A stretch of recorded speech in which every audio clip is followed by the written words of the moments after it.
E nos nossos estúdios nós recebemos, então, a advogada especialista em direito eleitoral, Lívia Lima, que vem apresentar as principais datas, calendários das eleições municipais e as novas regras do Tribunal Superior Eleitoral para uso da inteligência artificial, criação e propagação de conteúdos falsos. Bom dia, seja muito bem-vinda. Bom dia a todos os ouvintes, a todos que nos acompanham pelo canal de TV. Primeiramente, eu quero registrar o quanto me honra compor essa bancada por estas mulheres incríveis. O prazer é nosso. No Dia Internacional da Mulher, Paula Martins, Carliette Nunes, Edna Maciel, a quem eu aproveito para parabenizá-la pessoalmente pelo justo e necessário título de mulher inspiradora da nossa sociedade. Mais do que justo, Edna, é um reconhecimento necessário. Obrigado. Parabéns para você também. Obrigada. Bom, doutora Lívia Lima, seja bem-vinda. A gente vai falar aqui de um assunto que interessa a muita gente. Eu, particularmente, como jornalista de política, gosto muito de discutir isso. Eu começo perguntando o seguinte: as notícias falsas não são novidade nem na política e muito menos nas eleições. Mas de 2018 para cá, a gente vem observando um uso sistemático de notícias falsas aliadas aí à internet. Em 2018, fomos pegos de surpresa. De lá para cá, a Justiça Eleitoral vem tentando, barrar isso. No entanto, a gente está diante das fake news 2.0, com o uso da inteligência artificial. A senhora diria que a Justiça Eleitoral está preparada para enfrentar esse desafio? O que nós temos? De fato, as fake news não são novidades.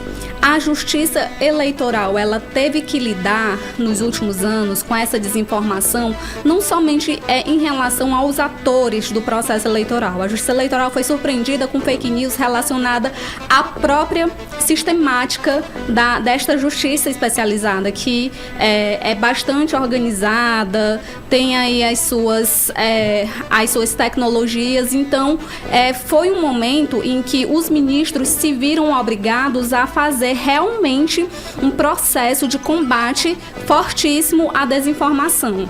E nesta linha de combate à desinformação, que vem vindo aí desde 2018, foram surgindo normativos, regulamentações, orientações aos juízes, aos partidos, aos candidatos e também para a sociedade, de forma a combater essa desinformação.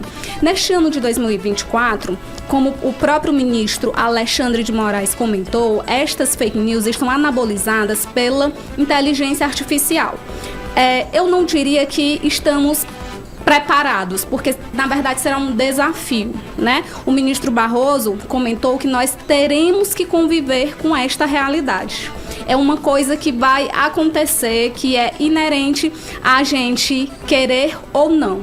A questão devem ser feitos e observados os normativos para que sejam combatidas de forma efetiva, como tem sido feito, como realmente ocorreu com esta última resolução que regulamentou a propaganda eleitoral, de forma bastante contundente, com pesadas sanções, tanto para os candidatos como para as big techs, as plataformas que têm sim o dever de combater, de colaborar as redes sociais. Então, eu acredito que será um desafio, Nós estamos aí vendo tanto nas eleições que estão ocorrendo, não somente no Brasil, mas mundo afora, que esta é de fato uma realidade, é uma coisa que a gente está aprendendo a lidar, mas, a meu ver, a Justiça Eleitoral brasileira anda muito bem na elaboração destas normas, destes normativos que visam o combate contundente a essa desinformação. Inclusive, o ministro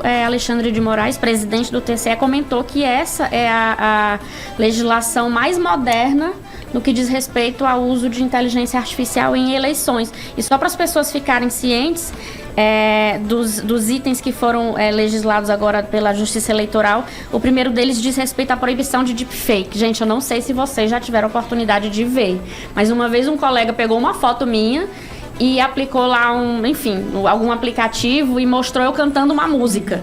Isso é gravíssimo, a gente já viu casos como esse na eleição dos Estados Unidos, Barack Obama, Trump, verdade. enfim. O segundo, só para concluir, são 4 itens aqui, Edna. O segundo é sobre a obrigação de aviso do uso de inteligência artificial na propaganda eleitoral. Ou seja, está liberado, mas tem que avisar o eleitor que está sendo utilizado esse artifício.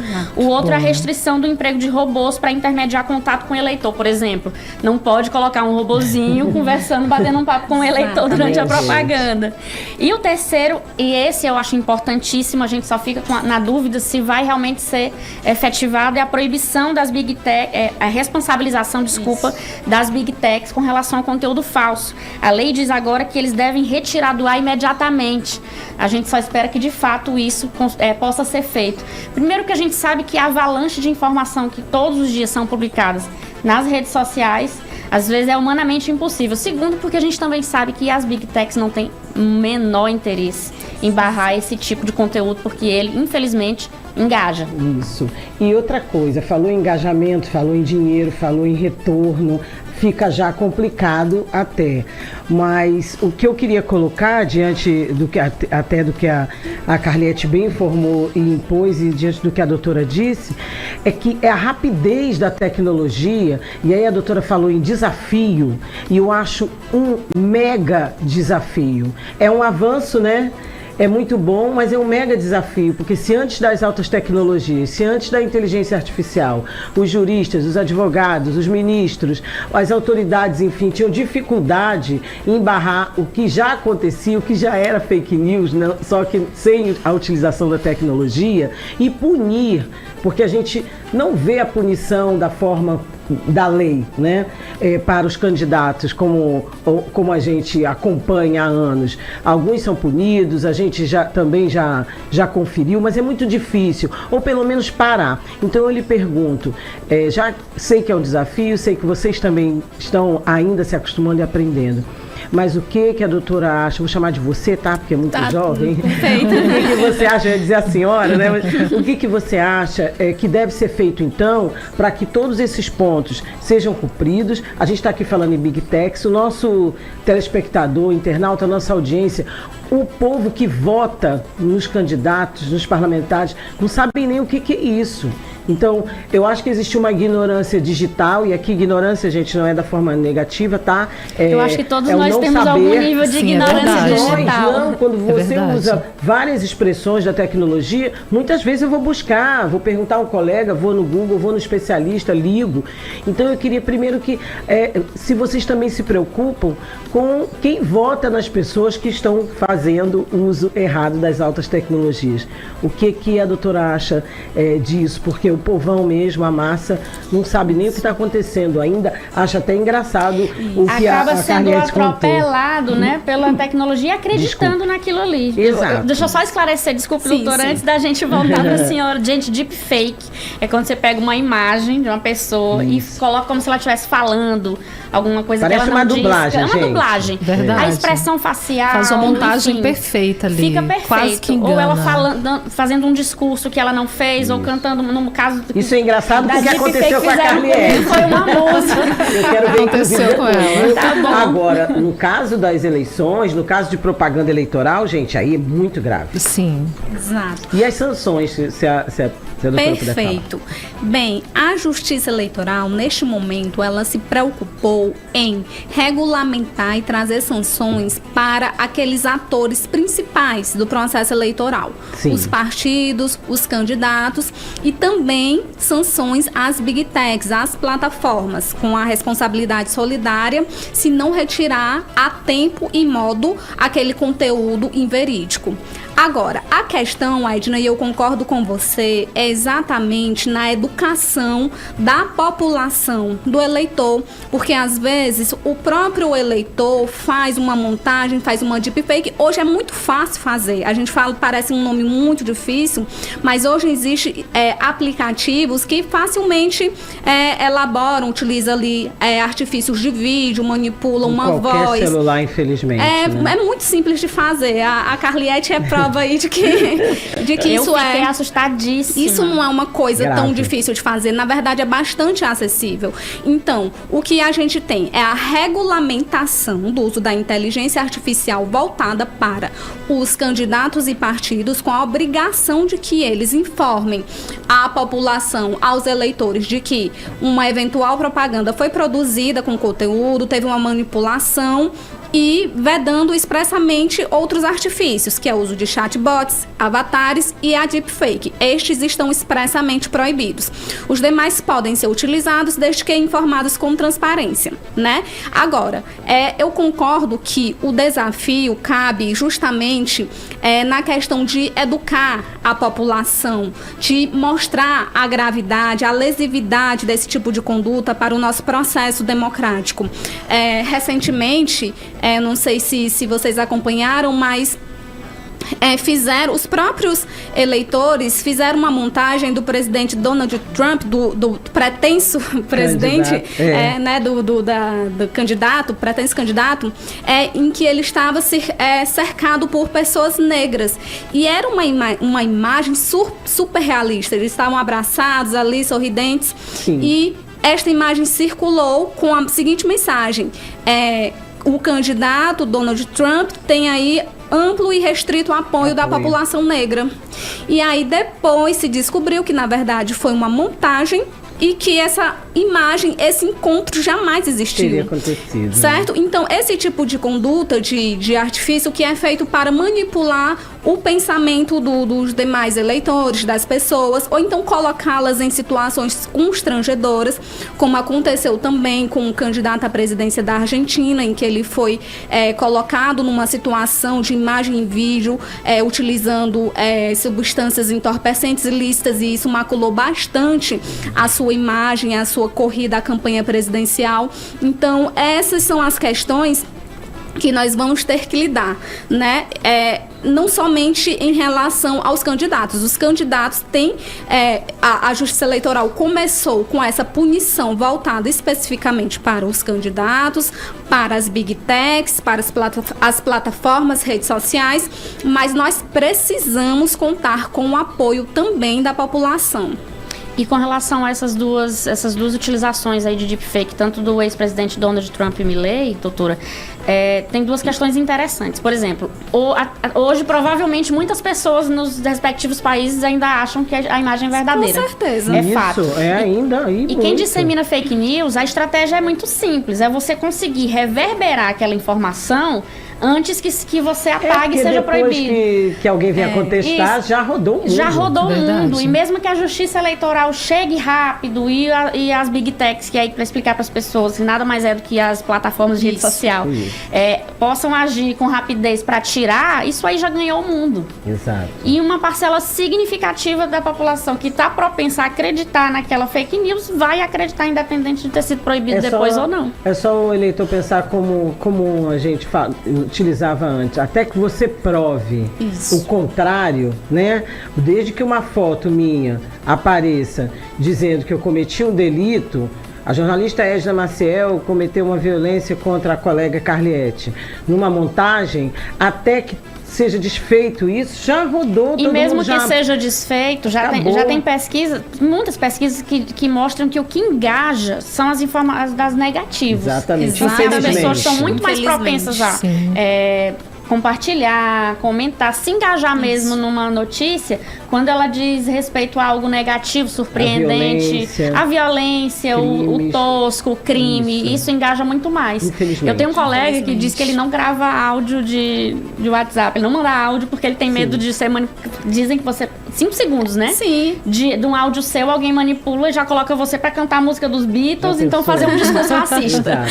Mas, gente, a gente tá no mundo. Por exemplo, nós estamos aqui apresentando um programa que é Rádio e TV e a nossa voz já tá aí pro mundo. Então, eu acho complicado e ingênuo você achar que dá pra barrar algo desse tipo. Exato. Agora, é um contraponto, é o contraditório mesmo. Embora seja talvez até uma utopia a gente pensar que realmente as leis que são positivas, né, que o novo Código Eleitoral, que é voltado principalmente para essa questão, que é uma questão atual, né, das fake news e também da inteligência artificial mal utilizada, a gente tem que aplaudir a lei, né, e desejar que ela evolua e que o Estado como um todo tenha condições de fiscalizar e que as pessoas que estão nos ouvindo também se interessem em saber cada vez mais e possam denunciar, né? Exatamente. Porque se não for independente de ser com seu pré-candidato, candidato ou não,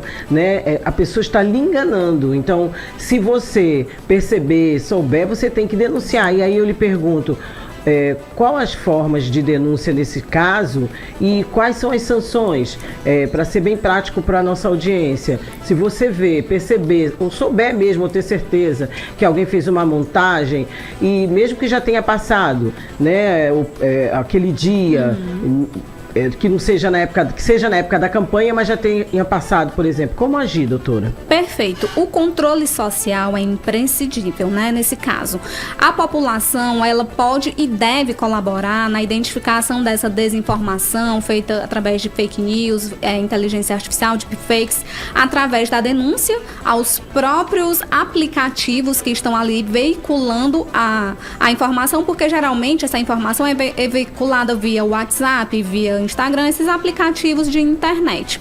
Então, uma vez denunciado a estes aplicativos, eles têm a obrigação de verificar e de informar a Justiça Eleitoral.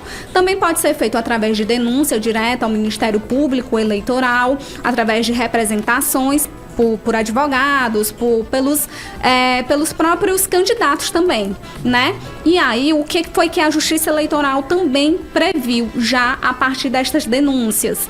Que seja feito um repositório acerca destas informações. Vai ser feito um repositório em que toda e qualquer pessoa vai ter acesso e vai identificar. Eu vi essa notícia, será que ela é verdadeira? E uma vez que ela já tenha sido denunciada e tenha sido verificada a autenticidade dela e se verificou não, ela é falsa. Então, o cidadão pode acessar e ali ele vai ter certeza, essa notícia é falsa. Então, é essa forma que a população pode colaborar, se interessar em buscar se aquela notícia realmente é verdadeira, porque ela vai estar disponível para consulta, uma vez denunciada, e também para que os próprios juízes e juízas que atuam no processo eleitoral também tenham o poder de polícia de determinar que aquela informação seja restringida imediatamente. E a gente também tem as próprias candidaturas, né? Porque a gente presencia durante as eleições uma batalha por votos na rua, mas também a batalha judicial. Então, os próprios candidatos acabam atuando como fiscais do adversário. Exatamente, né? Eu falei bem, quem vai fiscalizar mais Perfeito. ou fazer com que a população também denuncie são os próprios candidatos, porque é interesse deles, né, gente? Exato. E agora, só voltando, concluindo a pergunta a respeito das sanções. As sanções que foram previstas são sanções, a meu ver, graves, mas necessárias, que seria a cassação do mandato ou do registro, caso ainda não tenha mandato, e ainda imputação de crime eleitoral. Aquele que praticou essa conduta de desinformação, ele vai responder também criminalmente. Ótimo, obrigada, doutora. Tá certo, você está acompanhando hoje o Comando Geral e aqui na bancada de mulheres, né? Você está aí na companhia da Carliete Nunes, Paula Martins e também da Edna Maciel. E a gente está recebendo aqui no estúdio a advogada especialista em direito eleitoral, a Lívia Lima, que vem aí discutir vários assuntos, e você pode mandar a sua dúvida aí no 2106-9927, tá bom? Sua dúvida, curiosidade, e vem bater um papo com a gente nessa manhã, no Dia Internacional das Mulheres. Bom, meninas, temos então aí... Vamos seguir aqui falando sobre eleições, saindo um pouquinho da questão das fake news. As eleições municipais, elas têm características um pouco diversas das gerais, né? É uma coisa muito mais próxima das pessoas, a gente está escolhendo vereadores, prefeito, muito mais próximo da nossa realidade, e é um momento que a gente discute a cidade, né?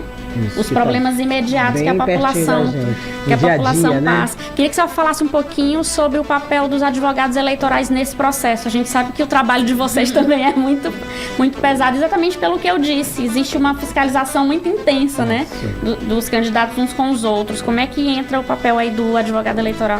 Bem, eu costumo dizer que, na verdade, a assessoria jurídica, ela é ponto-chave de qualquer candidatura. Ela começa antes mesmo de iniciar o período eleitoral. Por quê? Existe a pré-campanha, nós estamos em pré-campanha. E durante a pré-campanha já existe uma série de regras, de vedações, de situações em que o candidato, o pré-candidato, no caso, deve estar atento. Então, aí entra o papel do advogado eleitoralista no sentido de orientar, de assessorar, de estar ali informando, olha, aqui você não pode, aqui se você fizer, você vai recair essa seguinte sanção. Certo? E é um papel também, eu acredito, de educar. O advogado, ele não está ali tão somente para fazer representação, para buscar punir a cassação, mas também de educar, né? De trazer aí essas informações para os candidatos, alertá-los, educá-los para que eles repassem, inclusive para os seus eleitores, para a sociedade em geral. Então dá uma assessoria, né? Dá um suporte Exatamente. maior. Nessa época, como a Carlete bem colocou, a população se sente mais até à vontade para falar das suas demandas, né? Sim. Junto ao pré-candidato, ao candidato já dizendo, mas também a população não tem às vezes o conhecimento do papel de vocês, né? Que como a doutora disse, trabalham de uma forma como assessoria, né? Exato. Agora eu lhe pergunto, se a senhora tem essa experiência, os candidatos, a gente vê, eles são muito, a gente que já trabalhou em assessoria também, né? Só que na parte da imprensa, eles têm resistência a algumas orientações, Sim. porque acham que vai desfavorecer o que ele está se propondo a fazer na campanha. Qual é a maior dificuldade que vocês têm nesse sentido para que o candidato seja orientado e obedeça, entre aspas, né, as orientações? E se você pudesse citar sem dizer o nome, é lógico, eu sei, mas citar alguma dificuldade concreta que certo. A doutora já passou. Bem, existe, claro, essa dificuldade. Por quê? O que ocorre? Eu acredito até que seja uma questão meio cultural, infelizmente, do nosso país, não somente aqui no nosso estado, mas que o candidato, ele tem uma certa competição com o seu adversário, de dizer, se ele fizer, eu faço também. Sim. Mesmo que a gente diga, não, mas se ele fizer, ele está cometendo um crime. Ele está cometendo Aí você um vai cometer ilícito. também, Você vai de cometer Deus. também, mas ele não quer geralmente ficar por baixo. Ele fala, mas eu vou fazer também. Aí ele pergunta, quais são as sanções? Era aí que eu queria chegar. O que eu irei suportar? Meu é amparo multa? jurídico, Quanto né? Então, essa é a nossa dificuldade. A gente tem, por isso que eu falo que também é um papel de educá-los, no sentido de dizer, não é somente uma questão de você avaliar o peso da sanção, mas de você agir com coerência porque, com tipo assim, aquilo que você pagar. está... Exatamente. De agir conforme vale a pena. aquilo que você está se propondo, né? Por exemplo, condutas que são vedadas nesse momento, que é o pedido explícito de voto ou distribuição de bens. Essas situações são vedadas nesse momento e, ainda assim, muitos deles fazem e sob esse argumento. Não, mas fulano fez, eu também vou fazer, certo? O que eu vou ter de sanção? E aí a gente esclarece, explica, mas sempre cobrando essa questão de que eles tenham, para além desse pensamento, também um posicionamento, claro, que seja correto, coerente, correto, que seja ali... que esteja em consonância com aquilo que eles mesmos se propõem para a sociedade, né? Doutora, fazer uma pergunta específica sobre essa questão do pedido de voto. Porque eu já presenciei, a gente está em pré-campanha, a campanha não começou, mas eu já presenciei pré-candidatos dizerem, por exemplo, olha, eu vou ser candidata e eu quero contar com seu apoio. Então, assim, deixar claro que não é só o pedido direto que está proibido. Sim. O pedido indireto também, né? Isso, é o que o TSE, a jurisprudência eleitoral, chamou de palavras mágicas, né? Nesse momento de pré-campanha, terminantemente vedado que o candidato peça voto diretamente. É proibido que ele fale, vote em mim, vou me candidatar, vote em mim. Agora, a legislação, ela é dúbia, não é dúbia, ela deixa brechas porque ela permite que seja pedido o apoio. Pode-se pedir o apoio eleitoral, eu posso me apresentar como pré-candidato, eu posso externalizar as minhas qualidades, eu posso fazer críticas, se eu sou da oposição, posso fazer críticas abertas à gestão, eu posso falar de projetos que eu já fiz, certo? Então, a legislação permite que essas condutas sejam feitas, mas não de forma a dizer, então vote em mim. Certo? Isso não pode. Direta, né? Isso. E aí a jurisprudência, ela veda não somente o pedido explícito, que é o vote em mim, mas também as palavras mágicas, né? Que são, vou dar um exemplo, conte comigo para a melhor gestão dessa cidade nestas eleições, situações desse tipo, em que o apoio pode... Pedir apoio pode. Então... Mesmo antecedendo o pedido de apoio, dizer, serei candidato. Bom, cada situação é uma situação.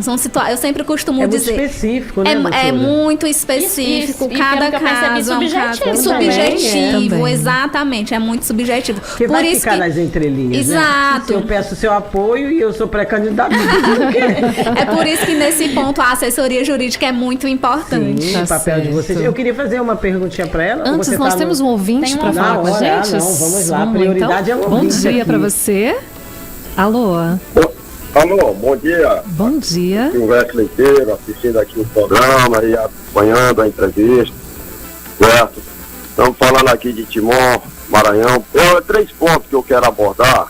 Primeiro foi essa iniciativa desse canal, dessa emissora, em dar espaço para que as mulheres estivessem aí hoje comandando aí essa bancada do Comando Geral. Aqui fala os direitos das mulheres, mas eles não dão espaço. E aí vocês estão demonstrando na prática esse compromisso, trazendo essas informações, e principalmente essas informações importantes na área eleitoral, né, da política. Eu, Silvestre Leiteiro, aqui em Timon, sou pré-candidato. Então essas informações nos enriquecem muito. Agora, ouvindo aí a voz da advogada eleitoral, eu vejo que já tem muita gente se antecipando, se for para cumprir na lei, ao pé da letra, como manda a Justiça Eleitoral em relação à pré-campanha, viu? E quero só dizer que é muito bom essas informações, certo? E dizer aos homens que as mulheres não querem tomar os seus espaços, elas são ajudadoras, rapaz, tá certo? Muito obrigado aí a todas as mulheres, principalmente aqui na cidade de Timon, minha esposa, minhas filhas, certo? E uma netinha agora, tá certo? E as mulheres que exercem cargos de autoridade. E às vezes os homens não querem aceitar, mas o espaço foi conquistado por elas e temos que respeitar. Quero me dirigir a todas as mulheres aqui da cidade de Timon, certo? Zona urbana e zona rural. E lembrando, né, a gestora aqui de Timon é uma mulher, né, excelentíssima, prefeita de Inaíbe, e muitos não querem aceitar até hoje, mas é assim mesmo, tá bom? Obrigado pelo espaço e o respeito. Nós agradecemos a sua participação, você está curtindo o Comando Geral. Um abraço para Timon, a FM o Dia TV tem uma audiência enorme, né? E a gente agradece esse carinho aí. Obrigada pelas suas palavras também, parabenizando a todas as mulheres e nós aqui na bancada hoje. Obrigada. Dá um abraço pro seu Silvestre Leiteiro, lá de Timon. Dando continuidade aqui, doutora, foi divulgado no final de fevereiro os prazos, né? O calendário eleitoral é bastante extenso. Tem muitas datas que a gente precisa se atentar. Algumas delas muito mais importantes que outras. Queria que a senhora citasse algumas, até para alertar os pretensos candidatos. Uma delas é o início do período que os candidatos que forem mudar de partido ou se filiar. Começou ontem, né? Isso tem um prazo. Vai até que dia? Isso.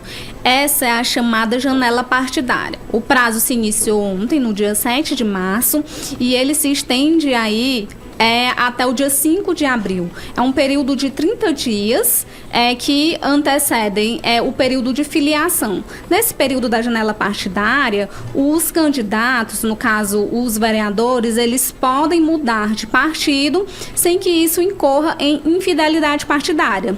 Então, nisto é a importância desse momento, porque muitas vezes o candidato, o mandatário, ele quer fazer essa mudança mas ele fica adstrito a algumas condições, né, ali que imposta pelo partido, em que ele pode acabar incorrendo na chamada infidelidade partidária. E durante a janela é um período que a Justiça Eleitoral permite que ele o faça, sem que isto incorra nessa chamada infidelidade.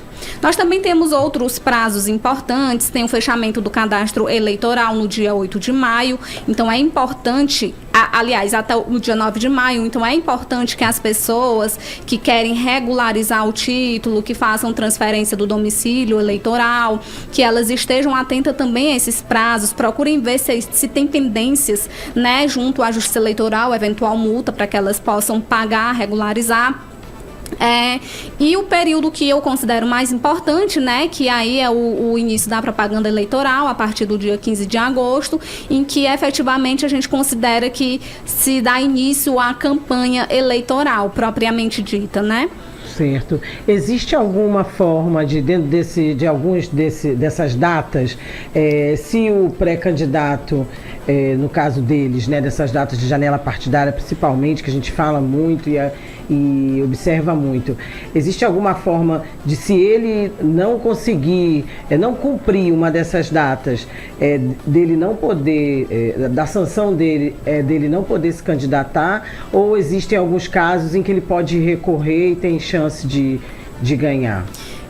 Edna, geralmente os prazos, eles são bem estabelecidos. Rigorosos, são né? rigorosos. Rigor, né? São divulgados com antecedência, porque não faz sentido abrir exceção para um candidato determinado, sim, considerando a extensão continental do nosso país,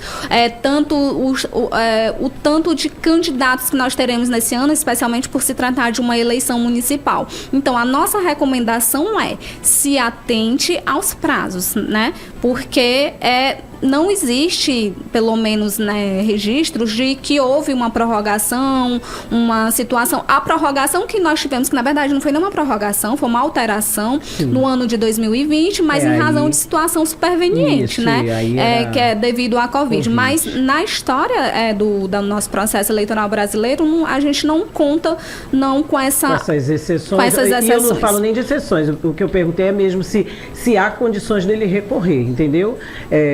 Dando o exemplo, como o caso da janela partidária. Sim. Se ele não obedeceu, se ele não cumpriu, se há algum meio dele recorrer e fazer no dia seguinte, por exemplo. Não, a janela é fechada. É isso que eu queria colocar. Muito obrigada. E sobre a questão da janela partidária, esse é o momento em que os partidos se organizam para fazer aqueles cálculos que são difíceis de entender, né? Sim. E ver como é que eles garantem aí a formação de uma chapa competitiva para garantir, então, o coeficiente, enfim, considerando... Para fechar essa conta e fazer exatamente uma previsão de quantos candidatos eles vão conseguir eleger. Queria que a doutora tentasse pelo menos explicar para as pessoas de uma forma mais didática como é que funciona isso. Porque todo ano as pessoas perguntam, por que o fulano teve mais voto que o outro, exato, e esse ganhou. E perdeu, e o que teve menos voto ganhou. De fato, é uma conta que deve ser feita, né, inicialmente. Neste ano foi feita a resolução, uma das novidades também é que todo partido deve registrar pelo menos uma candidatura de cada gênero. Eu não posso lançar, por exemplo, uma chapa apenas com uma mulher, né, ou apenas com um homem. Então, foi determinado que haja primeiramente essa oxigenação, né? E, para além disso, é preciso se observar o cálculo chamado de quociente eleitoral, né? Como que é feito esse cálculo? Você pega o número de votos válidos, né, que foram ali, onde se eliminam os votos nulos e brancos, e se divide pelo número de vagas disponíveis, né? E aí você obtém o quociente eleitoral. Os partidos, como que eu determino o número de vagas que o partido vai preencher? Eu pego o quociente, eu pego o número de votos que aquele partido obteve e divido pelo quociente eleitoral. E aí o partido vai ter, eventualmente, 3, 4 vagas. E aí ele vai preenchendo de acordo com também cláusulas de desempenho dos candidatos e do próprio partido. Desempenho de cada um, né? Nesse caso, já considera o desempenho dos candidatos. E aí é onde entra o chamado cálculo das sobras, que foi uma situação recentemente também debatida pelo STF. Na verdade, ela já vinha sendo debatida pelo TSE, mas houve a interposição de ações de inconstitucionalidade referente a esse cálculo. Então, os julgamentos que estavam sob a competência do TSE foram suspensos até finalizar os julgamentos no STF, de modo que, resumidamente, como ficou definido, é admitido que seja feito o primeiro cálculo das sobras, com a regra chamada 80-20, de que o candidato nominalmente deve atingir pelo menos 20% do quociente eleitoral, o partido deve atingir pelo menos 80% desse quociente eleitoral. E aí entrava a terceira fase das sobras, que era chamada sobras das sobras, que foi o que foi considerado inconstitucional, que é a seguinte situação: se determinou que para esse último cálculo das sobras, novamente deveria se observar a regra 80-20.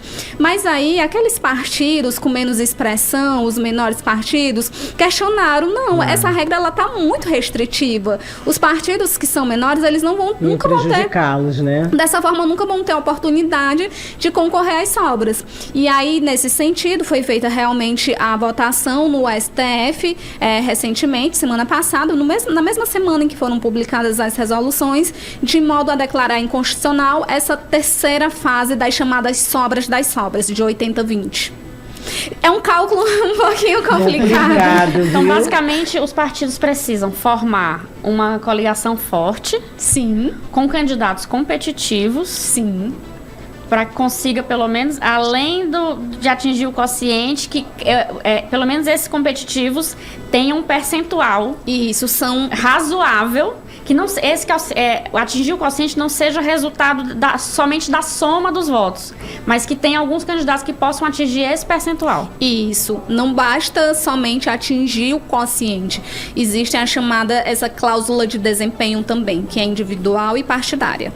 O que não vai deixar de acontecer é candidatos com mais votos não eleitos. Isso. E aí aqueles que tiveram menos, mais uma vai continuar fazendo coligação forte, e as pessoas vão continuar fazendo a mesma pergunta, mas é importante que a gente bata nessa tecla e tente compreender, porque todo ano eleitoral tem mudanças, e passar para as pessoas da melhor forma possível. E fica esses questionamentos, né? Ficam sempre os questionamentos, mas isso é muito legal, porque além dos questionamentos que a gente tem todo ano, sempre tem novas resoluções com informações novas que a gente precisa entender para repassar para as pessoas. Eu queria que a senhora falasse um pouquinho da importância dos advogados eleitorais nesse processo. A gente sabe que tem muitos candidatos que não vai ter a condição de ter uma assessoria direto, mas por que é importante? Tem muitas coisas que precisam ser decididas e definidas via justiça eleitoral. É importante que os candidatos estejam munidos aí de informação, né, doutora? Com certeza. A assessoria jurídica ela é importante para que os candidatos estejam cientes daquilo que eles podem fazer, daquelas sanções que eles podem eventualmente suportar devido ao cometimento de uma ação ou outra, e também como se defender, né? O advogado eleitoralista, ele está ali para poder também defendê-los, para elaborar teses, para buscar jurisprudências junto ao Tribunal Superior Eleitoral e dessa forma conduzir o processo da melhor forma, obviamente observando as disposições legais, aquilo que já foi determinado em outras decisões. E também acredito que nesse papel de assessorando o candidato e de certa forma passando essa responsabilidade dele junto aos seus próprios cabos eleitorais, aos seus eleitores. E aqui eu também gostaria de alertar, a gente está falando da assessoria jurídica, mas eu acho que não somente a assessoria jurídica é importante, eu considero, na verdade, um tripé. É a contabilidade, o marketing e a assessoria. Porque não adianta nada o candidato estar ali com o melhor advogado eleitoralista, mas ter uma contabilidade falha. né, porque existe o processo de prestação de contas em que a equipe deve estar muito alinhada e, para além disso, também tem o marketing, né, porque hoje, especialmente com a tecnologia, com as redes sociais, com a própria propaganda eleitoral que é veiculado no rádio e na TV, ela existe também esses profissionais. Então, eu sempre gosto de frisar, né, que existe um tripé aí para a campanha, que são o marketing, a contabilidade e a assessoria jurídica. Tá certo. Bom, o nosso programa está chegando ao final, agradecendo aí. Não dá mais tempo de atender a ligação, mas nós estamos recebendo aqui no estúdio a advogada especialista em direito eleitoral, Lívia Lima. Obrigada. Você pode trazer as suas considerações para a gente, por favor. Eu que agradeço pelo convite. Reitero que muito me honra compor esta bancada hoje por mulheres incríveis que eu admiro. E eu quero deixar também para o ouvinte a responsabilidade dele no nosso processo democrático. Neste ano de 2024, nós teremos aí, considerando o mundo todo, mais de 2 bilhões de eleitores, né? Porque nós teremos eleições em vários países. Sim. E com esta situação da inteligência artificial, das fake news, deepfakes, vai ser um desafio, como eu já falei, não somente para o Brasil, mas para todos os países em que vão passar por esse processo, onde a gente já está vendo situações que estão ocorrendo, em que as autoridades estão tendo que interferir. Então, eu deixo aqui uma reflexão para os próprios eleitores, para a sociedade, porque não cabe somente à justiça eleitoral, às autoridades, aos candidatos. Cabe também, sobretudo, àqueles que vão votar, aqueles que tem a expectativa de ter aí, de manter a lisura da nossa democracia, que são a sociedade em si. Então, eu gostaria de finalizar com essa reflexão e agradecer pelo convite.